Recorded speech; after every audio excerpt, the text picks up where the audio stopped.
as the two leaders said, there's going to be no military solution in Syria. But on the ground, what's happening behind me, for example, Idlib is predominantly controlled by the Hayat Tahrir al-Sham, the offshoot of Al-Qaeda terrorist organization.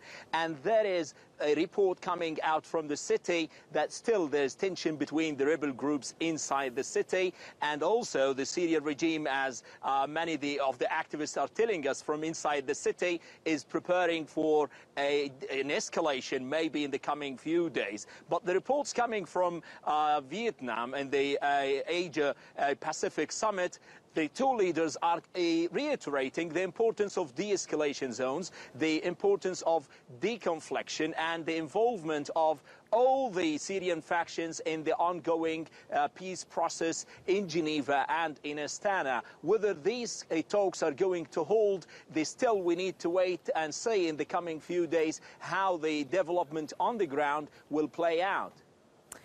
Even with all of this, Trump and Putin both say they're determined to eliminate Daesh in Syria. What's the latest more generally?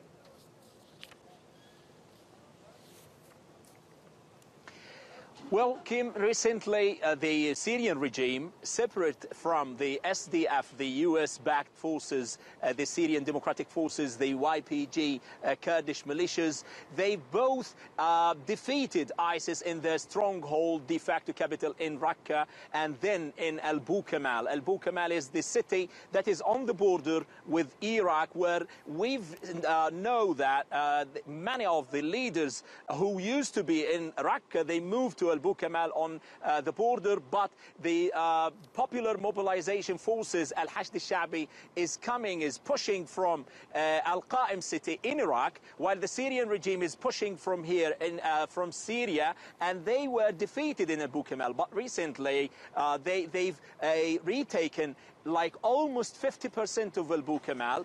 Still, the fighting is continuing there.